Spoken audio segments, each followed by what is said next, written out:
June 14, 2025 శనివారం రోజున చాలా అద్భుతమైనటువంటి అవకాశము. అస్సలు మిస్ కాకండి. ఈరోజు సంకటహర చతుర్థి. అయితే ప్రతి నెల కూడా సంకటహర చతుర్థి, గణపతి సంకటహర చతుర్థి వస్తుంది. కానీ ఈసారి ఏంది అని అంటే, జ్యేష్ఠ మాసంలో వచ్చినటువంటి ఈ చతుర్థి కృష్ణ పింగళ సంకటహర చతుర్థి అని చెప్పేసి అంటారు. ఈ కృష్ణపింగళ సంకటహర చతుర్థి ప్రత్యేకత ఏంటి అని అంటే, శనిగ్రహ దోషం ఉన్నవారైనా, పుత్ర సంతానం కోసం, అసలు సంతానం కోసం చూసేవారైనా కూడా, లేదా పుత్ర సంతానం కోసం చూసేవారైనా, అప్పుల బాధలు తీరాలని చూసేవారైనా కూడా ఈ రోజున వినాయకునికి పంచామృతాలతో అభిషేకం చేసుకుని, వీలైతే మీరు ఉపవాసం ఉండడం అనేది చాలా మంచి ఫలితాలు ఇస్తుంది.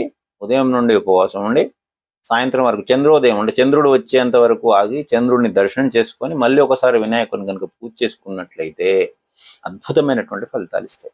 ముఖ్యంగా స్వామివారికి గరక, మోదకాలు, పండ్లు.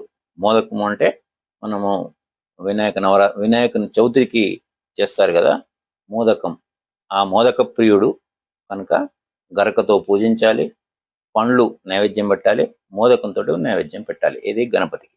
సాయంత్రం పూట చంద్రునికి నమస్కారం చేసుకున్నప్పుడు చంద్రునికి పచ్చి పాలు అనేటువంటి ఇష్టం.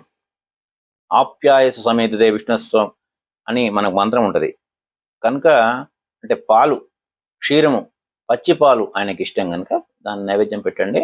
మీకు చక్కటి ఫలితం ఇస్తుంది. మీరు అనుకున్నటువంటి ఫలితము వస్తుంది. అందరికీ ఆ పరమేశ్వరుని ఆశిస్తుంది.